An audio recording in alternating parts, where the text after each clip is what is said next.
Hello प्यारे बच्चों, कैसे हैं आप लोग। आई होप आप लोगों को क्लासेस समझ में आ रही होंगी। और बौद्ध धर्म पढ़ रहे थे हम लोग, और बौद्ध धर्म में आज लास्ट पार्ट है। और आपको पता है कि पढ़ना जितना ज़रूरी है उतना ही ज़रूरी उसे जज करना है या चेक करना है कि हम पढ़ रहे हैं कि नहीं सही से, यानी कि हमारे अंदर वो एबिलिटी आ रही है जिससे हम अच्छे से अच्छा क्वेश्चन सॉल्व कर सके या नहीं आ रही है, ये भी चेक करना ज़रूरी है। इसलिए आज लास्ट पार्ट में मैंने आप लोगों के लिए कुछ क्वेश्चन भी रखे हैं, और मैं जानना चाहूँगी कि पिछले जो भी 2 पार्ट आप लोगों ने पढ़े हैं, क्या आपने उसे गंभीरता से पढ़ा है। अगर आपने पढ़ा होगा तो ये क्वेश्चन आप बहुत आसानी से सॉल्व कर लेंगे। ये आप लोगों के लिए एक मॉडल है कि आप इससे समझ सके कि किस तरह से एग्ज़ाम में क्वेश्चन आते हैं। इससे ज़्यादा हार्ड क्वेश्चन नहीं बन सकते बच्चों। इसीलिए जो भी पढ़ रहे हैं उसको बहुत केयरफुली उसको अच्छे से पढ़ाई कीजिए और देख लीजिएगा कि किस तरह से क्वेश्चन बनते हैं। इस चैप्टर से मैंने कुछ क्वेश्चंस बनाए हैं आप लोगों के लिए। उसको देखने के बाद आगे के चैप्टर्स को उसी तरह से आप लोगों को पढ़ाई करनी है, ताकि जो भी क्वेश्चन एग्जाम में बने उसे सॉल्व करने में आप लोगों को कोई प्रॉब्लम ना हो। तो चलिए आज की क्लास की शुरुआत करते हैं। और आज आपका लास्ट पार्ट है, और यहाँ पे हम पढ़ेंगे बौद्ध साहित्य के बारे में। और बौद्ध साहित्य में सबसे पहला जो साहित्य है वो हीनयानियों का पढ़ेंगे हम। इसमें क्या क्या है, त्रिपिटक है और अनपिटक है, यानी कि 3 पिटक जो धार्मिक ग्रंथ हैं, और अनपिटक यानी कि जो धार्मिक ग्रंथ नहीं है लेकिन वो बौद्ध धर्म के बारे में हमें जानकारी देते हैं। जैसे आप यहाँ पे देखेंगे सुत्त पिटक, यानी कि त्रि मतलब 3, पिटक मीन्स पिटक है, और उसमें से जो पहला है वो कौन सा है, वो सुत्त पिटक है। इसमें क्या है, कौन सी चीज़ों का इसमें उल्लेख मिलता है, एग्जाम में आया है बच्चों, ध्यान देंगे। इसमें बुद्ध के जीवन की जो है घटनाएं तथा धार्मिक विचारों में उपदेश का संग्रह है। एकदम शॉर्ट में बताएं तो बुद्ध की शिक्षाएं हैं। अगर शॉर्ट में आप जानना चाहें तो सुत्त पिटक में बुद्ध की शिक्षाएं हैं, और इसे डिटेल में जानना चाहें तो बुद्ध के जीवन की घटनाएं तथा धार्मिक विचारों में उपदेश का संग्रह है। इसका विभाजन निकायों में हुआ है। पहला है दीर्घ निकाय, दूसरा है मध्यम निकाय, तीसरा है संयुक्त निकाय, और चौथा है खुद्दक निकाय। ये 4 निकाय हैं, और ये सुत्त पिटक के ही भाग हैं। यह सुत्त पिटक का विभाजन हुआ है इन निकायों के रूप में। तो इम्पॉर्टेंट है बच्चों, ध्यान देंगे। दूसरा जो है ये विनय पिटक है। दूसरा जो त्रिपिटक है वो कौन सा है, वो विनय पिटक है।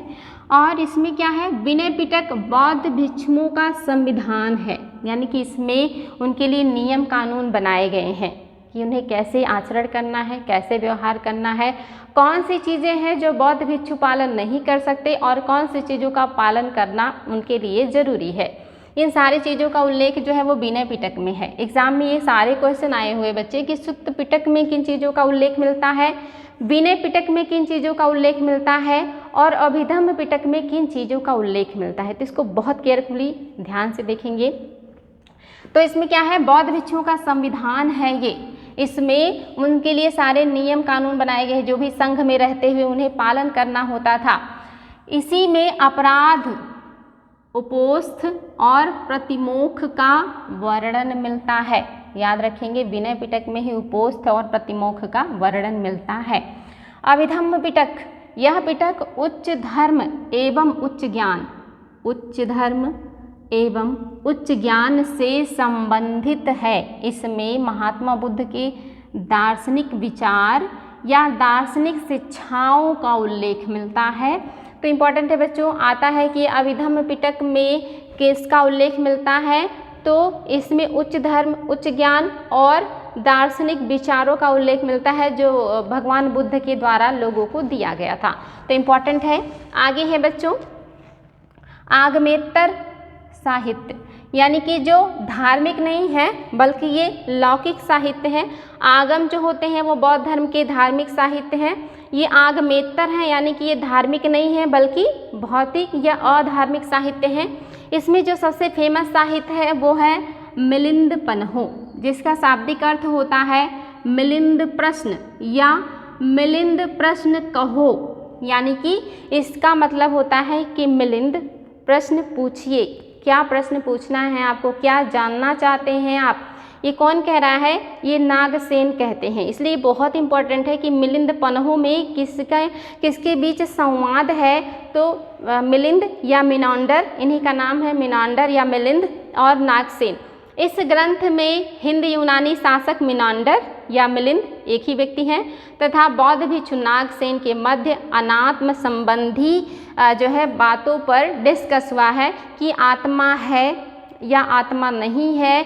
इस टॉपिक पे नागसेन और मिलिंद के मध्य डिस्कशन हुआ है, या यहाँ पे जो मिलिंद है उन्होंने नागसेन से बहुत सारे क्वेश्चन किए हैं अनात्मवाद पर कि आत्मा है या नहीं है, और उस पर जो नागसेन है उन्होंने उनको बहुत विस्तृत जो है वर्णन किया है, बहुत विस्तृत ज्ञान दिया है। और जो मिनांडर है या जो मिलिंद हैं ये इतने ज़्यादा नागसेन की बातों से प्रभावित होते हैं कि बौद्ध धर्म को स्वीकार कर लेते हैं। तो इम्पॉर्टेंट है बच्चों, ये पहले विदेशी शासक हैं जिन्होंने बौद्ध धर्म को स्वीकार किया था, मिनांडर या मिलिंद। और इन्हीं दोनों लोगों की बातों का या संवादों का संकलन है मिलिंद पन्हों, जिसका शाब्दिक अर्थ है मिलिंद प्रश्न कहो या मिलिंद प्रश्न। तो इम्पॉर्टेंट है बच्चों, ध्यान देंगे, ये बहुत इंपॉर्टेंट है। आगे बढ़ेंगे, जो है सिंघल द्वीप के महत्वपूर्ण ग्रंथ। सिंघल द्वीप मीन्स होता है श्रीलंका, श्रीलंका को ही सिंघल द्वीप कहा जाता था। और यहाँ पे आप देखेंगे दो ग्रंथ हैं, दीपवंश और महावंश। ये दोनों बौद्ध धर्म के साहित्य हैं, लेकिन इनमें सिंघल द्वीप के इतिहास का वर्णन मिलता है। और जो दीपवंश है ये 4वीं सदी का है और जो महावंश है ये 5वीं सदी में लिखा गया ग्रंथ है, जिसमें श्रीलंका या सिंघल द्वीप, जिसका प्राचीन नाम सिंघल था, उसका उल्लेख मिलता, उसके इतिहास का वर्णन मिलता है। तो एग्जाम में आया है कि कौन से ग्रंथ से सिंघल द्वीप या श्रीलंका के इतिहास का वर्णन मिलता है, तो ये दीपवंश और महावंश है। दीपवंश 4वीं शताब्दी ईसा पूर्व का है और जो महावंश है ये 5वीं शताब्दी का है। तो इम्पॉर्टेंट है बच्चों, ध्यान देंगे इसको। नेक्स्ट है आपका जातक। ये भी आपका जो ग्रंथ है बहुत इंपॉर्टेंट है, एग्जाम में आता है कि जातक क्या है। तो जातक में भगवान बुद्ध के 84,000 पूर्व जन्मों की 500 से अधिक गाथाएं हैं। यानी कि एग्जाम में आया कि जातक कथा में किस चीज़ का उल्लेख मिलता है या जातक कथा क्या है। तो जो जातक कथा है ये भगवान बुद्ध के पूर्व जन्मों की कहानियाँ हैं। इम्पॉर्टेंट है बच्चों, बार बार एग्जाम में आता है। जातक कथा जो है ये भगवान बुद्ध के पूर्व जन्मों की कहानियों का संकलन है, इसमें इम्पॉर्टेंट है, ध्यान देंगे। आगे है 16 महाजनपदों का उल्लेख अंगुत्तर निकाय में मिलता है। ये बहुत ही इम्पॉर्टेंट है, बार बार एग्जाम में आता है कि बौद्ध धर्म के कौन से ग्रंथ में 16 महाजनपदों का उल्लेख मिलता है, तो अंगुत्तर निकाय में मिलता है। लेकिन अगर पूछ ले कि जैन धर्म के कौन से जो है ग्रंथ में मिलता है 16 जनपदों का उल्लेख, तो आप देखेंगे जैन धर्म का जो ग्रंथ है वो है भगवती सूत्र। ये एग्जाम में अनगिनत बार आया बच्चों कि बौद्ध धर्म का जो ग्रंथ है वो जो है अंगुत्तर निकाय है और जो जैन धर्म का ग्रंथ है वो भगवती सूत्र है। और इन दोनों में जो 16 महाजनपद है उनका उल्लेख मिलता है। वेरी वेरी इंपॉर्टेंट है। आगे है जो है सुबुद्ध अंतिम व्यक्ति थे जिसे बुद्ध ने उपदेश दिया था। ये एग्जाम में आया बच्चों कि कौन सा वो व्यक्ति था जिसे भगवान बुद्ध ने अंतिम बार उपदेश दिया था। तो ये सुबुद्ध थे या इनको सुबंधु कहा जाता है। ये अंतिम व्यक्ति हैं जिन्हें भगवान बुद्ध ने उपदेश दिया था, इसलिए ये बहुत ही इम्पोर्टेंट है। पहले कौन थे? वही उनके 5 दोस्त जो उन्हें छोड़ करके चले आए थे बोध गया से, उन्हीं को उन्होंने सारनाथ में पहला प्रवचन दिया था। लेकिन अंतिम जिसे दिया है वो कौन है? वो सुबुद्ध है। तो इम्पॉर्टेंट है। आगे है बच्चों नागार्जुन। इसके अलावा कुछ और प्रमुख बौद्ध साहित्य हैं जो इम्पोर्टेंट है, जैसे जो अश्वघोष हैं, इन्होंने कौन कौन से ग्रंथ लिखे हैं? तो इन्होंने लिखा है बुद्ध चरित, वेरी वेरी इंपॉर्टेंट, एग्जाम में आया है, इन्होंने बुद्ध चरित लिखा है। और दूसरा है सौंदरानंद, इन्होंने सौंदरानंद भी लिखा है। और तीसरा है सारिपुत्र प्रकरण और चौथा है सूत्रालंकार। ये महत्वपूर्ण ग्रंथ हैं जो अश्वघोष के द्वारा लिखे गए हैं। ये एग्जाम में बहुत ज़्यादा आते हैं, तो इसको आप लोग ध्यान देंगे बच्चों। बुद्धचरित, सौंदरानंद, सारिपुत्र प्रकरण और सूत्रालंकार, ये 4 ग्रंथ हैं जो है अश्वघोष द्वारा लिखे गए हैं। वेरी वेरी इंपॉर्टेंट, एग्जाम में आए हुए हैं। नेक्स्ट जो है राइटर वो है नागार्जुन, और इन्होंने क्या लिखा है? सहस्त्रिका, प्रज्ञा पारमिता, और इसके अलावा आर्यदेव, इसके अलावा चतुष्टिका। ये इनके भी महत्वपूर्ण 4 ग्रंथ हैं। सहस्त्रिका, प्रज्ञा पारमिता, आर्यदेव और चतुष्टिका, ये 4 ग्रंथ जो हैं ये नागार्जुन के हैं। तीसरे जो विद्वान हैं वो हैं वसुबंधु। इनके जो ग्रंथ हैं वो हैं अभिधम्म कोश, और एक और राइटर हैं असंग। इनका जो ग्रंथ है वो है महान सूत्रालंकार, महायान सूत्रालंकार। और जो आर्यदेव है इन्होंने लिखा है चतुःशतिका, चतुःशतिका इनका जो है ग्रंथ है। तो ये कुछ राइटर्स हैं और उनके ग्रंथ हैं। इनका जो है बार बार एग्जाम में आता है, कूट में भी और इंडिविजुअल भी, तो इसे आप लोग ध्यान देंगे। आगे है बच्चों हीनयान तथा महायान का प्रचार भारत के बाहर, यानी कि भारत के बाहर हीनयान और महायान का प्रचार प्रसार हुआ था। तो हीनयान का कहाँ पे हुआ और महायान का कहाँ हुआ, ये बहुत इंपॉर्टेंट है। इसमें आप देखेंगे जो हीनयान है इसका जो प्रचार प्रसार हुआ था ये श्रीलंका में हुआ था, वर्मा में हुआ था। वर्मा मीन्स वर्तमान में जो आपका म्यांमार है, और श्याम मीन्स जो वर्तमान में आपका थाईलैंड है। इसके अलावा कंबोडिया और लाओस, ये जो है इंडिया के नीचे के या दक्षिण के या दक्षिण पूर्व के देश हैं, यानी कि इंडिया के नीचे दक्षिण और दक्षिण पूर्व के जो देश हैं यहाँ पर जो बौद्ध धर्म का हीनयान संप्रदाय है इसका जो है प्रसार हुआ था। यानी कि हीनयान जो संप्रदाय है बौद्ध धर्म का, इसका जो विस्तार है ये कहाँ पे है, तो ये भारत के दक्षिण में या भारत के दक्षिण पूर्व के देशों में है। और आगे है महायान। महायान जो है ये तीसरी शाखा है या तीसरा संप्रदाय है बौद्ध धर्म का, और इसका जो विस्तार है ये मध्य एशिया और चीन में हुआ। यानी कि महायान जो शाखा है इसका विस्तार जो है कहाँ कहाँ हुआ, तो मध्य एशिया और चीन में। मध्य एशिया में आप जानते हैं जो भी Tajikistan, Kazakhstan, Kyrgyzstan, Turkmenistan, Uzbekistan, इस तरह के जो देश आते हैं वो सब मध्य एशिया में आते हैं। मंगोलिया है और चाइना, यहाँ सब जो है वो कौन सी शाखा का विस्तार हुआ है, तो महायान शाखा का विस्तार इन देशों में हुआ है। इसके अलावा आप जानते हैं कि जो तीसरा जो है शाखा आया था या जो तीसरा संप्रदाय बना था वो बना था बौद्ध धर्म में वज्रयान। और ये जो वज्रयान है इसका जो विस्तार है ये चीन में हुआ था, तिब्बत में हुआ था और जापान में। तिब्बत वर्तमान में चाइना का हिस्सा है, लेकिन जब ये बौद्ध धर्म था या प्रचार प्रसार हो रहा था उस समय तिब्बत एक देश था, ये चाइना का हिस्सा नहीं था। चीन ने बाद में उसके ऊपर अधिकार कर लिया और उसे अपने देश में मिला लिया, और आज तिब्बत नाम का कोई देश नहीं है। लेकिन प्राचीन काल में तिब्बत एक देश हुआ करता था जो कि हमारा पड़ोसी देश था नेपाल के पास। तो आप देखेंगे चीन, तिब्बत और जापान में वज्रयान शाखा का विस्तार हुआ था। ये इंपॉर्टेंट है बच्चों, ध्यान देंगे। आपको पता है हीनयान और महायान जो शाखा है इसका उद्भव जो है ये चतुर्थ बौद्ध संगीत में हुआ था, जब कनिष्क का शासनकाल था और वहाँ पे दोनों जो है विद्वानों के मत एक तरीके से कहीं नहीं मिलते हैं और ये अलग अलग संप्रदाय का रूप ले लेंगे। लेकिन इसकी जो बीज है वो कब पड़ी थी, तो आपने देखा होगा द्वितीय बौद्ध संगीत में जो है महासंघिक और स्थविर, ये 2 भागों में जो बौद्ध भिक्षु हैं वो बट गए थे। महासंघिक महाकश्यप थे और स्थविर के आपने देखा था जो है उसके अलग थे, तो महाकात्यायन थे। तो इन लोगों के नेतृत्व में ये जो 2 संघों में बट गए थे बौद्ध भिक्षु, यही दोनों संघ आगे चल करके जो चतुर्थ बौद्ध संगीत होता है, तो इसमें आप देखेंगे जो महासंघिक हैं वो महायान शाखा का रूप ले लेते हैं, और जो स्थविर हैं ये हीनयान शाखा का रूप ले लेते हैं।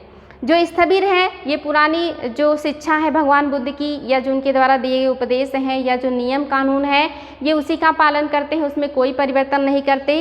लेकिन जो महासंघिक हैं या जो महायानी हैं ये उसमें बहुत ज़्यादा परिवर्तन कर लेते हैं या उसको आसान बना लेते हैं, और इसी वजह से मतभेद हो जाता है बौद्ध भिक्षुओं के बीच और ये 2 संप्रदायों में बंट जाता है। आगे चल के कालांतर में जैसे जैसे वक्त बीतता है, जो बौद्ध धर्म है इसमें बहुत सारे व्यभिचार आ जाते हैं, भ्रष्टाचार आ जाते हैं, भोग विलासता में लोग डूबने लगते हैं, तो उसमें से एक और संप्रदाय निकल करके बाहर आता है जिसको वज्रयान शाखा कहा गया।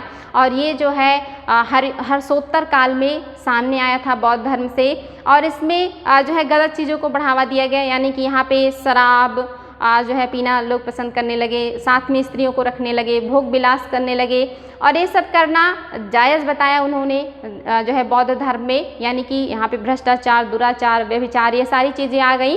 तो ये जो शाखा है ये तीसरी शाखा है, वज्रयान शाखा, जो सबसे बाद में सामने आई थी। तो ये आपको बिल्कुल क्लियर होना चाहिए बच्चों, यही तीनों शाखाएं हैं जो भारत में या कहिए कि एशिया में विभिन्न क्षेत्रों में फैली थी। तो एग्जाम में आता है कि हीनयानी कौन से क्षेत्रों में, या हीनयान जो संप्रदाय है कौन से क्षेत्रों में फैला था, तो आप जानते हैं दक्षिण में या दक्षिण पूर्व में, और जो महायान है ये मध्य एशिया और चाइना में, वज्रयान जो है ये चीन, तिब्बत और जापान में फैला था। तो इम्पॉर्टेंट है, ध्यान देंगे बच्चों। नेक्स्ट है बच्चों, अब यहाँ से आपका क्वेश्चन शुरू हो रहा है। इतना आप लोगों ने जो है बौद्ध धर्म कंप्लीट कर लिया, और आई होप आप लोगों को समझ में आया होगा, आसान लगा होगा। मैंने पूरा प्रयास किया कि आप लोगों को बहुत आसानी से चीज़ें समझ में आ जाएं। अब हम कुछ क्वेश्चन डिस्कस करेंगे ताकि आप अपने आप को जज करें कि आप क्या सही दिशा में स्टडी कर रहे हैं, गंभीरता से चीज़ों को ले रहे हैं या नहीं ले रहे हैं। जो भी चीज़ें बताई जा रही हैं बेटे सारे एग्ज़ाम के पॉइंट ऑफ व्यू से बहुत ही इंपॉर्टेंट है, इसीलिए इनको बिल्कुल भी मिस नहीं करना है। आप लोगों को ध्यान से पढ़ाई करेंगे। तो आज का आपका पहला क्वेश्चन है, चलिए अपने आप को जज कीजिए कि आपने सही से स्टडी किया है या नहीं। पहला क्वेश्चन है, बुद्ध पूर्णिमा किस दृष्टि से बौद्धों के लिए महत्वपूर्ण नहीं मानी जाती है? यानी कि इसमें कोई ऐसा तथ्य है जो बुद्ध पूर्णिमा के रूप में बौद्धों के लिए महत्वपूर्ण नहीं है या बौद्धों के लिए पवित्र नहीं है। वो कौन सा डे है जो बौद्धों के लिए पवित्र नहीं है, यानी कि बाकी जो है बौद्धों के लिए पवित्र माने जाते हैं? इसमें आप देखेंगे बुद्ध का जन्म, दूसरा है ज्ञान की प्राप्ति, तीसरा है प्रथम उपदेश, और चौथा है महापरिनिर्वाण। तो बताएंगे बच्चों इसमें से कौन सा है जो बुद्ध पूर्णिमा को घटना नहीं घटी थी या जो है बौद्धों के लिए पवित्र डे नहीं माना जाता है। बाकी तीन घटनाएं ऐसी हैं जो बुद्ध पूर्णिमा के दिन घटित हुई हैं और बौद्धों के लिए काफ़ी पवित्र मानी जाती हैं। तो पहला है बच्चों बुद्ध का जन्म, बिल्कुल सही है, ये हुआ था। दूसरा है ज्ञान प्राप्ति, ये भी सही है, ये भी हुआ था। तीसरा है प्रथम उपदेश और चौथा है महापरिनिर्वाण। तो तीसरा आपका महापरिनिर्वाण भी हुआ था। जो प्रथम उपदेश है ये बुद्ध पूर्णिमा के दिन नहीं हुआ था, इसलिए आपका ये वाला गलत होगा। नेक्स्ट है कौन सा कथन असत्य है, यानी कि इसमें से कोई एक कथन है जो असत्य है, बाकी सब सही है। पहला कथन है बुद्ध के सबसे ज़्यादा उपदेश, बुद्ध ने सबसे ज़्यादा उपदेश श्रावस्ती में दिया, क्या ये सत्य है? दूसरा, बुद्ध ने सबसे ज़्यादा समय श्रावस्ती में बिताया, लगभग 21 वर्षावास बिताया, यानी कि लगभग 21 वर्षा का समय ये जो है उन्होंने श्रावस्ती में बिताया, क्या ये सही है? तीसरा है बौद्ध धर्म का प्रचार सबसे ज़्यादा श्रावस्ती में ही हुआ था, क्या ये पॉइंट सही है? चौथा है बुद्ध ने श्रावस्ती में ही प्रजापति गौतमी जो कि उनकी मौसी थी को बौद्ध संघ में आनंद के आग्रह पर शामिल किया था, क्या ये सही है? मैंने इस बात पे बताया भी था कि आनंद ने बहुत आग्रह किया, तब जाकर के भगवान बुद्ध भिक्षुणियों के लिए माने थे। वो कभी नहीं चाहते थे कि बौद्ध संघ में महिलाएं शामिल हों, क्योंकि उनका मानना था कि महिलाएं आएंगी तो संघ में जो अनुशासन है वो कम होगा, व्यभिचार बढ़ेगा और ये जो धर्म है ये ज़्यादा दिनों तक नहीं चल पाएगा। तो यहीं पे भगवान बुद्ध ने कहा था कि अगर महिलाएं ना शामिल होती तो ये बौद्ध धर्म 1000 साल चलता, लेकिन चूंकि अब महिलाएं भी इसका हिस्सा बन रही हैं तो अब ये बौद्ध धर्म 500 सालों तक ही जाएगा। लेकिन आनंद की जिद की वजह से भगवान बुद्ध को मानना पड़ता है और पहली जो बौद्ध भिक्षुणी थी उनकी मौसी प्रजापति गौतमी थी। तो बताएंगे बच्चों इसमें से कौन सा स्टेटमेंट है जो असत्य है? आई होप पढ़ते पढ़ते आप लोगों को समझ में आ गया होगा। बिल्कुल करेक्ट है, बुद्ध ने सबसे ज़्यादा उपदेश श्रावस्ती में दिया, बुद्ध ने सबसे ज़्यादा समय श्रावस्ती में बिताया, लगभग 21 वर्षावास, ये भी सही है। तीसरा, बौद्ध धर्म का प्रचार सबसे ज़्यादा श्रावस्ती में हुआ था, ये भी सही है। बुद्ध ने श्रावस्ती में, यहाँ पे श्रावस्ती नहीं होगा, यहाँ पे वैशाली होगा। अगर यहाँ पे जो है हो जाता वैशाली तो वैशाली नहीं कौशाम्बी, तो आपका ये क्या होता, ये सही हो जाता। अन्यथा आपके सारे स्टेटमेंट सही हैं। प्रजापति गौतमी को बौद्ध संघ में आनंद के आग्रह पर शामिल किया गया था, लेकिन ये प्लेस श्रावस्ती नहीं होगा बच्चों। तो यहाँ पे आपका ये इसलिए गलत हो जाएगा, यहाँ पे श्रावस्ती नहीं होगा बल्कि वैशाली होगा। बौद्ध धर्म में कौन से उपवास के दिन माने जाते हैं, यानी कि ऐसा कौन सा इसमें दिन है जो बौद्ध धर्म में उपवास का दिन माना जाता है, जिस दिन जो बौद्ध भिक्षु हैं वो व्रत रखते हैं। तो आप देखेंगे अमावस्या, दूसरा है पूर्णिमा, तीसरा है 2 चतुर्थी दिवस और चौथा है महापरिनिर्वाण दिवस। तो आपके पास ऑप्शन है बच्चों पहला दूसरा, दूसरे में है दूसरा तीसरा, तीसरे में है पहला दूसरा तीसरा और चौथे में है सभी। तो आप बताएंगे कि कौन सा मतलब कथन सही है या कौन से जो कूट है वो सही है, इनमें से वो कौन कौन से दिन है जिस दिन जो बौद्ध भिक्षु हैं वो उपवास रखा करते थे। तो पहला अमावस्या सही है, दूसरा पूर्णिमा ये भी सही है और तीसरा 2 चतुर्थी दिवस। ये 4 दिन ऐसे होते थे जिस दिन जो बौद्ध भिक्षु हैं वो उपवास रखा करते थे या व्रत रखा करते थे। तो ये सारे पॉइंट सही हैं। तो यहाँ आपने देखा बच्चों, आपने 3 क्वेश्चन यहाँ सॉल्व किए हैं। अब आगे बढ़ेंगे हम लोग। चौथा क्वेश्चन जो है वो आपका कौन सा कथन सही सुमेलित नहीं है। इंपॉर्टेंट है बच्चों, इससे आप लोगों का बहुत सारा तथ्य जो है वो क्लियर हो जाएगा। यहाँ पे मैंने बहुत सारे पॉइंट लिए हैं, आप देखेंगे कि कौन सा सही नहीं है।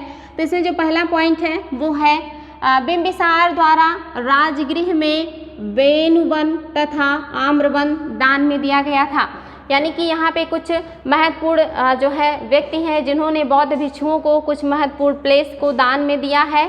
तो आपको बताना है कि कौन सा इसमें सही नहीं है। तो पहला है बिंबिसार द्वारा राजगृह में दिया गया है वेणुवन और आम्रवन, और दूसरा है प्रसेनजीत ने श्रावस्ती में पूर्वाराम विहार दान में दिया था, क्या ये सत्य है। और तीसरा है आम्रपाली ने वैशाली में आम्रपाली वन दान में दिया था, क्या ये गलत है।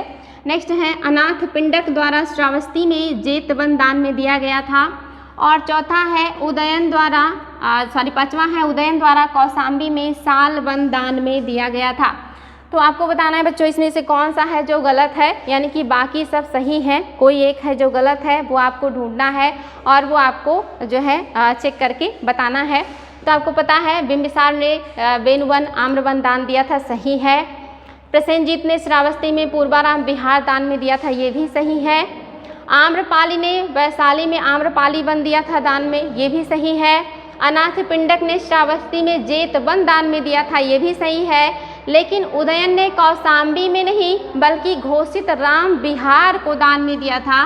तो ये सालवन की जगह पे आपका क्या हो जाएगा, घोषित राम विहार। घोषित राम विहार जो होगा वो दिया गया था दान उदयन द्वारा। तो इतने सारे पॉइंट्स आप लोगों के क्लियर हो गए होंगे बच्चों। आगे है हीनयानी बौद्ध परंपरा के अनुसार बुद्ध के जीवन से कौन सा पशु नहीं जुड़ा है। यानी कि कोई एक पशु है जो भगवान बुद्ध के जीवन से नहीं जुड़ा है, बाकी सारे जुड़े हुए हैं। तो कौन सा होगा बच्चों, पहला है गर्भ में आने का प्रतीक हाथी था, क्या यह सच है। यवन का प्रतीक यानी कि जब वो युवा हो गए, यंग हो गए, उसका प्रतीक सांड था, क्या ये सत्य है। कोई एक ही गलत है, वो बताना है आपको।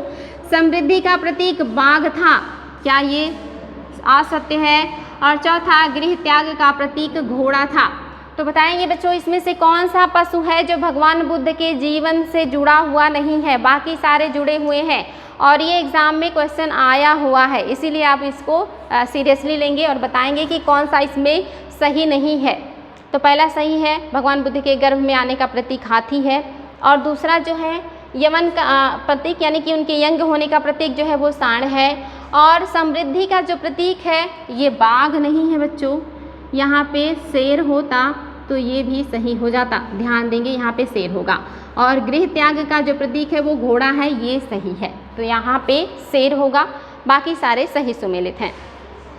कौन सा सही सुमेलित नहीं है। ज्ञान प्राप्ति बोध वृक्ष जो है इसका प्रतीक बोध वृक्ष है। दूसरा चक्रम ये गृह त्याग का प्रतीक है। तीसरा धर्म चक्र प्रवर्तन माला चढ़ा हुआ चक्र है।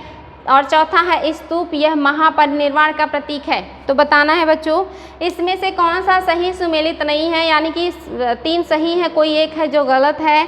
अगर आपने ध्यान से पीछे की क्लास को देखा होगा तो आप लोगों को ये सारी चीज़ें रटी हुई होंगी। आपको पता होना चाहिए कि ज्ञान प्राप्ति उन्हें बोधि वृक्ष यानी कि पीपल वृक्ष के नीचे हुई थी, तो ये सही प्रतीक है। धर्म चक्र प्रवर्तन यानी कि माला चढ़ा हुआ चक्र जो पहला उनका स्पीच था वही है, सही है। स्तूप मीन्स महापरिनिर्वाण यानी कि निर्वाण प्राप्ति की बात बिल्कुल सही है, प्रतीक है ये। लेकिन चक्रम जो है ये गृह त्याग का नहीं बल्कि पद यात्रा का प्रतीक है, पद यात्रा का प्रतीक है, गृह त्याग नहीं है बच्चों, इसलिए ये आपका गलत हो जाएगा। नेक्स्ट है बुद्ध के जीवन से संबंधित कौन सा कथन सत्य नहीं है? पहला है जन्म लुम्बिनी, क्या ये सही है? ज्ञान प्राप्ति बोध गया, क्या ये सत्य है? निर्वाण मल्लगढ़ राज्य, क्या ये सत्य है?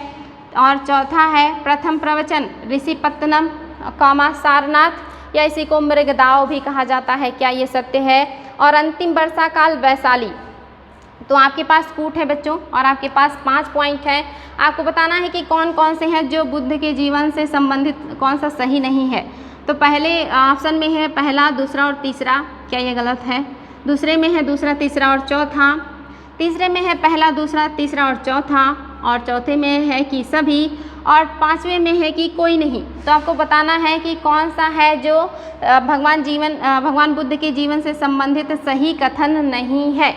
तो अगर आपने वीडियो को अच्छे से देखा होगा तो आई होप आपको क्लियर होगा कि ये सारे कथन सत्य हैं, इसलिए आपका जो ऑप्शन हो जाएगा वो जो है 5वां हो जाएगा, यानी कि कोई नहीं, यानी कि कोई भी ऐसा नहीं है जो असत्य हो, यानी कि सारे सही हैं। नेक्स्ट है बच्चों, कौन सा कथन सही सुमेलित नहीं है? पहला है सुत्त पिटक में बुद्ध की शिक्षाएं हैं। दूसरा है विनय पिटक में भिक्षु भिक्षुणियों के लिए नियम कानून है। तीसरा है अभिधम्म पिटक में बुद्ध की दार्शनिक शिक्षाएं हैं। और चौथा है कोई नहीं। तो बताएंगे कौन सा कथन सही नहीं है या सही सुमेलित नहीं है। तो आई होप ये बहुत ही आसान था, क्योंकि ये जो है आपके आज के क्लास से ही क्वेश्चन है। तो बिल्कुल सही है, सारे सही हैं, यानी कि ऐसा कोई नहीं है जो सही नहीं है, यानी कि आपका ये वाला सही होगा, यानी कि सभी सही हैं। कौन सा सही क्रम है? आपको बताना है कि भगवान बुद्ध कब कहाँ गए थे। मैंने कहा था कि ये क्रम आप लोगों को याद होना चाहिए बच्चों, वेरी वेरी इंपॉर्टेंट है। तो भगवान बुद्ध को जब ज्ञान प्राप्त हुआ बोध गया में, तो वो वहाँ से कहाँ गए थे। तो आपको ये क्रम बताना है और आपको क्रम बिल्कुल याद होना चाहिए। मैंने कई बार इसको बताया था कि उन्हें ज्ञान की प्राप्ति तो बोध गया में हुआ था या गया में हुआ था। वहाँ से वो काशी गए थे और काशी से वो उरुबेला गए थे।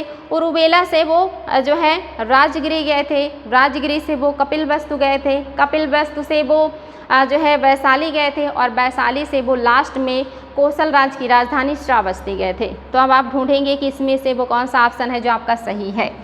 तो आपके पास 3 ऑप्शन है। आंसर मैंने आपको बता दिया है और वो आंसर आपको पहले में मिल रहा है।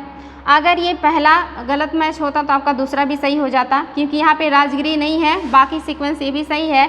तो चूंकि सबसे सही आपको ढूंढना है तो सबसे सही आपका ये आंसर हो जाएगा। अगर यहाँ पे जो है कपिलवस्तु के पहले राजगिरी होता तो ये ऑप्शन भी आपका सही हो जाता। तो बच्चों यहाँ पे आपका ये क्रम सही है। नेक्स्ट है आपका सही सुमेलित नहीं है। तो प्रथम बौद्ध संगीत अजात शत्रु के काल में हुआ था, क्या ये पॉइंट सही है? और इसकी जो अध्यक्षता किया था वो महाकश्यप ने किया था। दूसरा है द्वितीय बौद्ध संगीति कालाशोक के शासनकाल में हुआ था वैशाली में, और अध्यक्ष जो थे वो सब्बा कामी थे, क्या ये सत्य है? नेक्स्ट है तृतीय बौद्ध संगीति अशोक के शासनकाल में हुआ था और पाटलिपुत्र में हुआ था, और इसके जो अध्यक्ष हैं वो मोगलिपुत्र तिस्य हैं।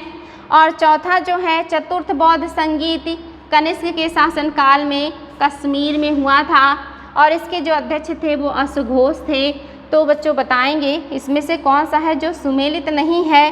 तो मैंने कहा था कि राजा जिसके शासनकाल में हुआ है वो भी याद होना चाहिए, प्लेस कहाँ पे हुआ था, और अध्यक्ष, ये सारी चीज़ें आप लोग को क्लियर होनी चाहिए, क्योंकि ये बार बार एग्जाम में आता है।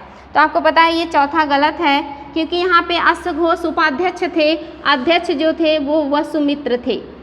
तो इसको ध्यान देंगे, आपका ये चौथा पॉइंट जो है ये असत्य है।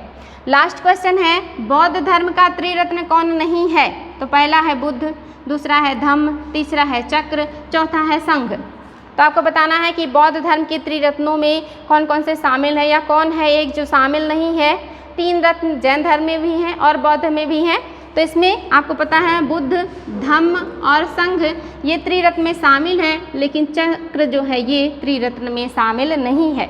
तो बच्चों आई होप आप लोग को समझ में आया होगा। ये सारे क्वेश्चन मैंने खुद बनाए थे आप लोगों के लिए और सारे जो है वो मेरे अपने क्लास से हैं। तो आई होप आप लोगों को समझ में आया होगा कि कैसे क्वेश्चन बनते हैं एग्जाम में और आप लोगों को किस तरह से स्टडी करनी है। तो आज के लिए रहने देते हैं, फिर नेक्स्ट डे नए चैप्टर के साथ मिलेंगे। Thank you.